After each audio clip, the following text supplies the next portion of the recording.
اعوذ باللہ من الشیطان الرجیم بسم اللہ الرحمن الرحیم۔ ابھی جو آپ آیت کریمہ سماعت کریں گے اس سے پہلے یہ سن لیجئے کہ ابتدائے اسلام میں کفار اور نو مسلم کے دلوں میں اسلام کی محبت ڈالنے کے لیے انہیں زکوٰۃ دی جاتی تھی۔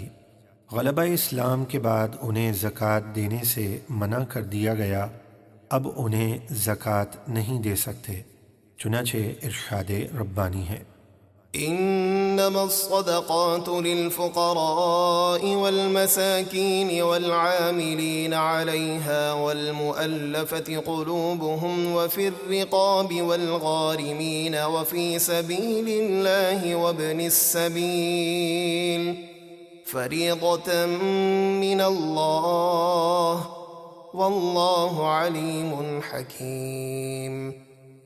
زکوٰۃ تو صرف محتاجوں اور مسکینوں کے لیے ہے، اور بیت المال کے لیے، زکوٰۃ جمع کرنے والوں کے لیے، اور جن کے دلوں میں اسلام کی الفت ڈالی جائے، اور غلاموں کو آزاد کروانے میں، اور مقروضوں کے قرض ادا کرنے کے لیے، اور اللہ کی راہ میں یعنی دینی طلباء اور مجاہدین وغیرہ کے لیے، اور غریب مسافروں کے لیے ہے۔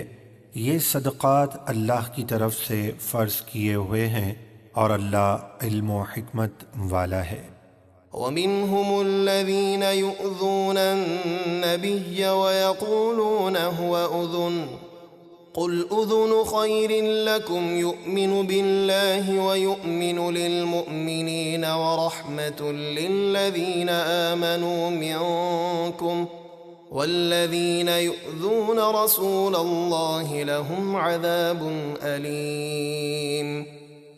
اور ان منافقوں میں سے کچھ وہ ہیں جو غیب کی خبریں دینے والے ہمارے نبی کو ستاتے ہیں اور کہتے ہیں وہ تو کان ہیں، یعنی جو کہا جائے مان لیتے ہیں۔ آپ فرما دیجئے وہ تو تمہاری بھلائی کے لیے کان ہیں، یعنی تمہاری پردہ پوشی کرتے ہیں۔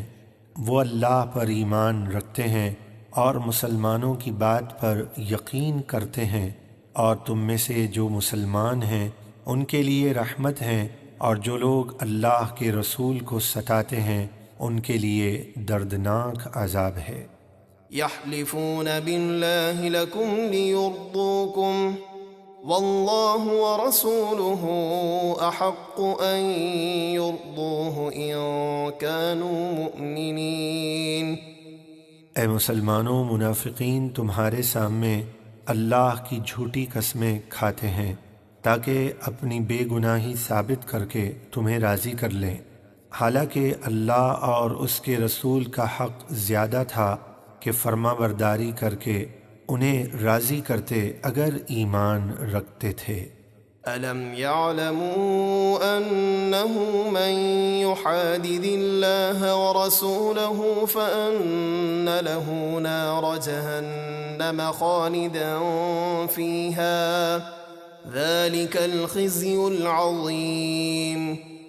کیا وہ نہیں جانتے کہ جو اللہ اور اس کے رسول کی مخالفت کرے تو بے شک اس کے لیے جہنم کی آگ ہے، وہ ہمیشہ اس میں رہے گا، یہی بڑی رسوائی ہے۔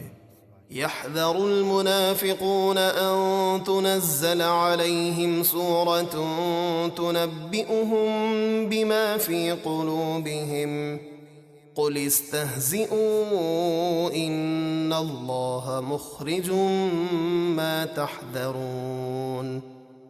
منافقین مسلمانوں پر کسی ایسی صورت کے نازل کیے جانے سے ڈرتے ہیں جو انہیں منافقوں کے دلوں کا چھپا ہوا نفاق بتا دے۔ آپ منافقوں سے فرما دیجئے تم مذاق اڑاتے رہو، بے شک اللہ تمہارا نفاق ظاہر کرنے والا ہے جس کا تمہیں ڈر ہے۔ اگلی آیت کریمہ میں اس چیز کا بیان ہے کہ غزوہ تبوک میں جاتے ہوئے 3 منافقوں میں سے 2 رسول اللہ کا مذاق اڑاتے ہوئے آپس میں بولے کہ ان کا خیال ہے ہم روم پر غالب آ جائیں گے، یہ بالکل غلط ہے۔ تیسرا خاموش تھا مگر ان کی باتوں پر ہنستا تھا۔ حضور نے ان تینوں کو بلا کر پوچھا تو وہ کہنے لگے ہم تو یوں ہی دل لگی کر رہے تھے۔